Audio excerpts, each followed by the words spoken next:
بسم الله والصلاة والسلام على رسول الله. معاكم ندى من قناة توتة هاند ميد. ان شاء الله النهاردة فيديو مختلف، مش شغل اكسسوارات خالص، هو شغل تغليف. هنعمل مع بعض الباكج اللي شايفينه قدامنا ده بطريقة سهلة جدا وبسيطة خالص زي ما انتوا شايفين كده، وهنزينه زي بالورق اللي هو الابيض ده الباكج ده كله هاند ميد زي ما احنا شايفين كده. بيبقى ده شكله بيتفك بالطريقة دي، وبنحط فيه بقى اي اوردر بتاعنا، شغل اكسسوارات، شغل توك، اي حاجة يعني زي ما انت شغالة بيتحط فيه حاجات كتير جدا. وهنزل لكم كمان ان شاء الله اشكال تانية كتيرة. هستخدم معايا ورق الكرافت. ده ورق كرافت، بيجي فرخ كده كبير على بعضه زي الفرخ بتاع الالواح. انا قصيت مقاس ورقة A4، يعني جبت اي ورقة من ملزمة عندي من بتاع مقاس A4 وقصيت عليها. وده ورق كده اسمه ورق دانتيل، الحاجات دي كلها من سوق الورق في العتبة.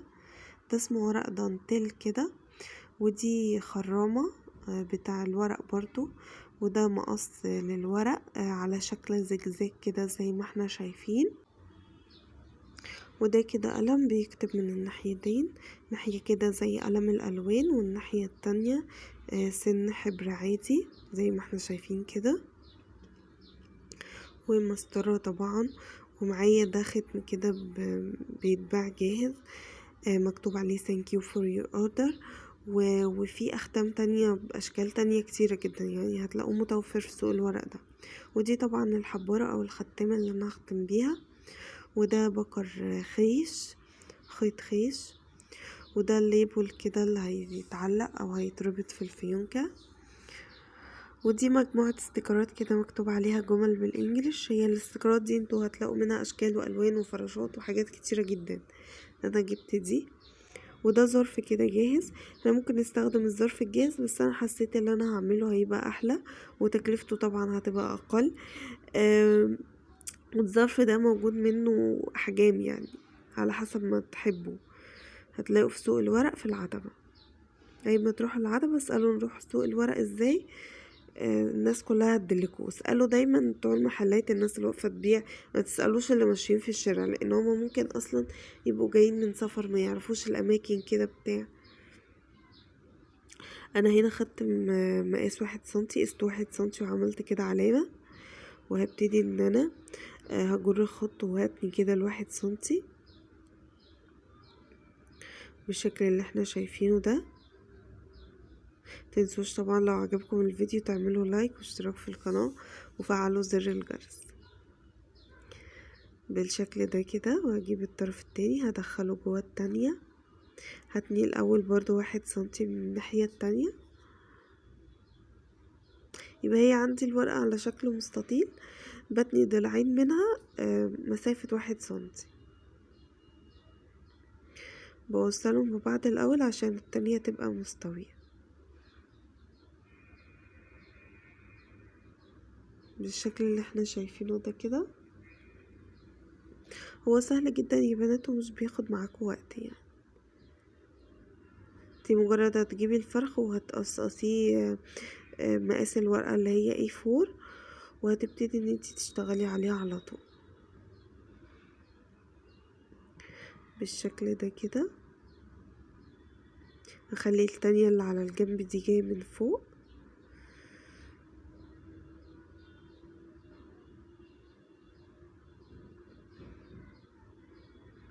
بالطريقة دي. هظبط التانية كويس. هيبقى الظرف عندي هو ده حجمه. انا ممكن بقى اسيب الطرف اللي متني من بره ده زي ما هو. هنا انا كنت قصاه بالمقص الزجزاج، مش عارفه هو باين ولا لا. بقصه بالمقص الزجزاج وبعدين بقى بلزقه. المقص ده برضو جميل جدا. كان في مقص اكبر منه انا كنت شفته، بس للاسف لما رحت عشان اشتري ما لقيتوش. لقيت الصغير ده، بس برضو الصغير ده جودته كويسة. هو تقريبا كان ب15 جنيه. جودته كويسة، وبيقص برضو الورق حلو زي ما احنا شايفين كده. وفي منه اشكال الزجزاج دي مختلفة، يعني هو مش شكل واحد للزجزاج، لا اشكال كتير. زي ما احنا شايفين كده انا قصيت الورقة، وهبتدي ان انا احط اللزق. هجيب اللزق دلوقتي اللي هو انا كنت نسيت اوريهولكوا في اول الفيديو، ده لزق كده ستيك.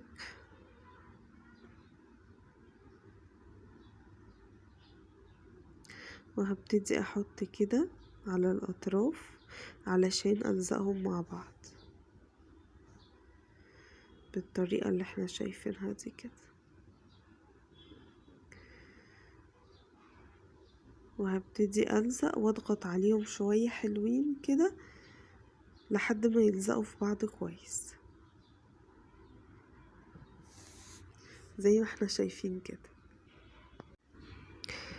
تمام، اتأكد ان هو لزق كويس، وبيحتاج بس ان احنا نضغط عليه شوية لحد ما يلزق في بعضه، وبعد كده هنشوف هنعمل ايه. تمام، هو كده لزق اهو معايا.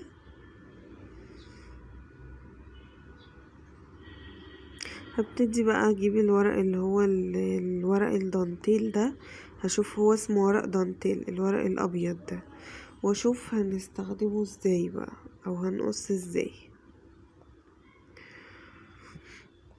اهو عندي الورق الدانتيل اهو. هبتدي ان انا كده من وش الظرف او وش الباكج احدد انا عايزة شكله يبقى ازاي على الباكج من بره، وبعدين هقلب وهحدد المكان اللي انا هقصه. هعلم كده بالقلم الرصاص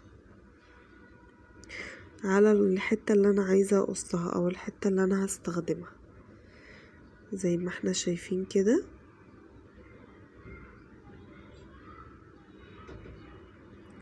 وهبتدي ان انا هقصها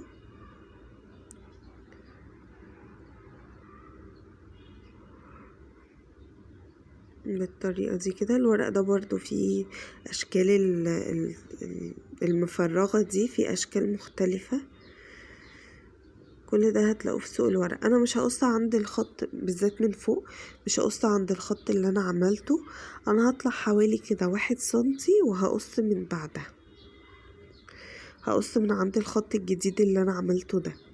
ليه؟ لان انا لما باجي احط الورق الدانتيل ده انا هستخدمه كقفل كده، فهيبقى فيه قطعة لازقة من ورا من فوق بس، لكن من على الجناب هقص من مكان محدد. من فوق بس هو اللي بزود 1 سنتي. طبعا بعتذر عن صوتي، برد بقى والتقلبات اللي احنا فيها دي، يعني الحمد لله.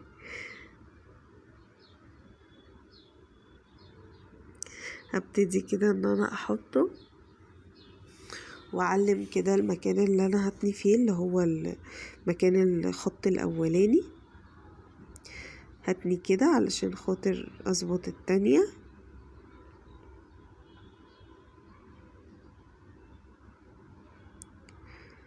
وهبتدي بعد كده ان انا الزقها في الظرف بتاعي او في الباكج بتاعي بالشكل اللي احنا شايفينه ده، بحيث ان هي تبقى زي القفل. هلزقها طبعا من القطعة او المستطيل اللي ورا، اللي هي الحتة اللي انا زودتها ل1 سنتي، عشان تبقى عاملة زي القفل كده بالشكل ده كده. وهضغط عليها ايه كويس. طبعا انا اكتشفت ان هما كانوا ورقتين في بعض. الورق الدانتيل ده لما بيتقطع او يتخرم كده بيتقطع على بعضه، فالورق بيبقى لازق. انا طبعا ما كنتش اعرف، اكتشفت ان هما كانوا ورقتين مش ورقة واحدة. فطبعا هشيل الورقة التانية، هي حتى كان فيها غلطة ما كانتش مظبوطة برضو.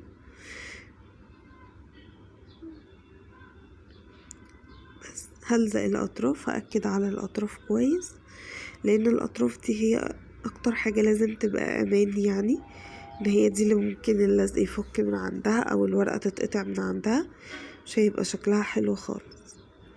هقص كده لو في زيادات من على الجنب هظبطها بحيث يبقى هما الاتنين حجم واحد.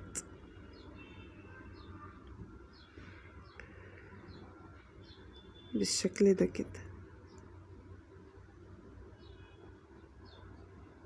هبتدي بقى اعمل الجزء اللي تحت. جبت الورقة دي لقيتها مش مظبوطة، فطبعا مش هينفع ان انا استخدمها، ركنتها على جنب وجبت الورقة الكبيرة اللي قصيت منها. طبعا هفصل الورقة التانية، انا الاول ما كنتش اعرف لان مش هينفع ابوظ الورقتين برضو. واللي بيتبقى يا بنات من الورق ده انا بشيله برضو، لان انتي ممكن تستخدميه باي طريقة تانية، يعني اللي بتقصي منها بتشيلي الباقي بتاعها. ببتدي اظبط كده الاول وبعدين بقلبه علشان اعلم بالقلم عشان اعرف القطعة اللي انا هقصها. بس الاول بظبط الشكل اللي من قدام، اشوف الشكل اللي هيبقى ظاهر عندي ايه الاول، وبعد كده ابتدي اظبط بالقلم عشان اقص. انا عايزاه بالشكل ده كده، هبتدي اقلب وهحدد بالقلم بتاعي. برضو هنا بقى الناحيتين اللي انا حددتهم بالقلم الرصاص دول، برضو هزود 1 سنتي من على الضلع ده و1 سنتي من على الضلع ده، لان برضو هيتنوا لورا فلازم يبقى فيه زيادة زي ما احنا شايفين كده.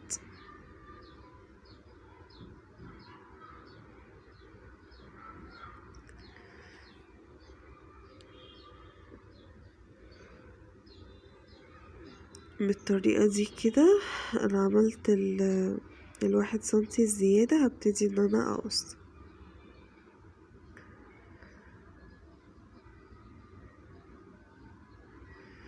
بالشكل ده كده.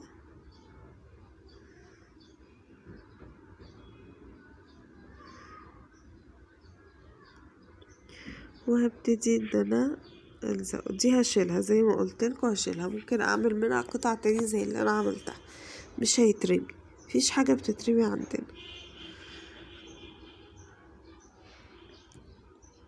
هبتدي اظبط التانية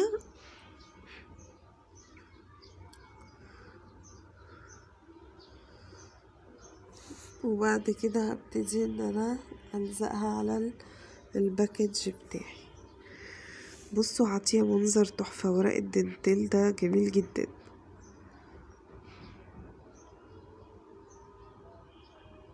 هبتدي الزق الاول الوش، لان الوش بلزقه كله على عكس الجزء اللي كان زي الغطا ده، انا مش بلزقه كله، انا بلزق من الظهر بس.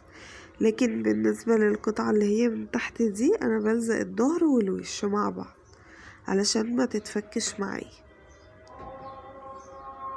ولان هي قطعة ثابتة مش متحركة زي القفل. فهلزقها كلها كده زي ما احنا شايفين.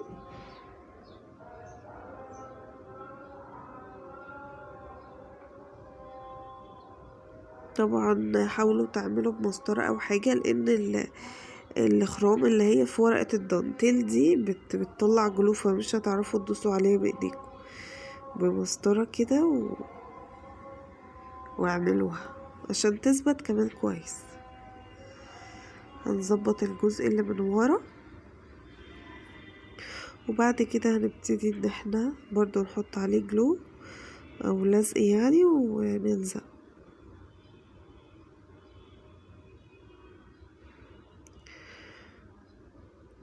بالطريقة دي كده زي ما قلتلكوا، هو سهل جدا، يعني مجرد ما تعملوه مرة خلاص ايديكم هتاخد عليه وعلى طول مش هياخد معاكوا وقت. بالشكل ده كده برضو بالمسطرة، وبعمل كويس علشان خاطر يلزق كويس. ده الشكل كده النهائي بعد ما حطيت ورق الدانتيل. اي ورق صغير حاجة بقى بنشيلها عادي يعني. ده بيبقى الباكج. في اشكال تانية زي ما قلتلكوا ان شاء الله هنفذها وهنزلها لكم. هبتدي بقى اعمل مكان الرباط بتاع الخيش. هبتدي كده احدد انا هخرم فين من بره بالقلم الرصاص كده، يعني تقريبا. وهبتدي ان انا بخرمة الورق هبتدي ان انا اخرم. الخرامة دي انا كنت جايباها ب35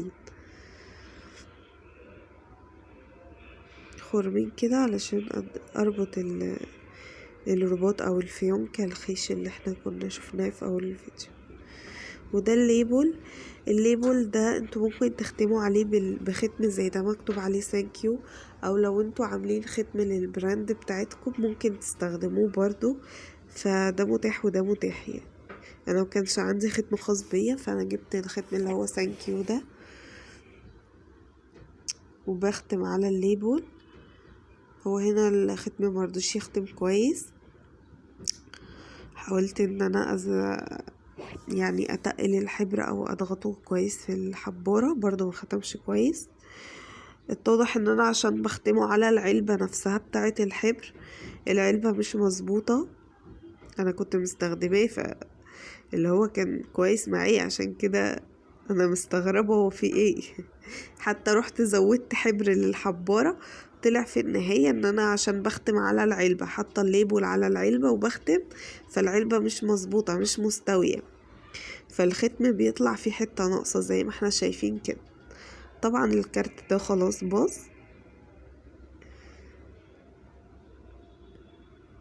هنا بقى جبت من غير جبت ورقة وبقيت بختم عليها كده اجربه. انا كنت هتجنن، يعني بيختم كويس اهو.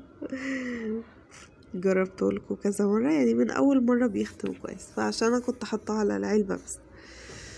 هبتدي كده اختم بقى بالشكل ده كده. ايدي اتبهدلت طبعا من الحبر، بس يلا فداكم. ابتدي اجيب قطعة كده من الخيش. البقرة دي هتكفيكوا كتير، احنا بناخد قطعة صغيرة بس كده بنعمل بيها فيونكة يعني.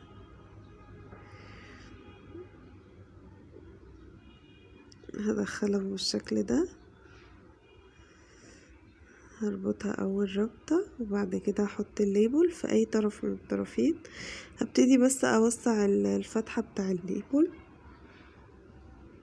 لان هي بتبقى صغيرة شوية، فهوسعها كده بالخرامة زي ما احنا شايفين كده.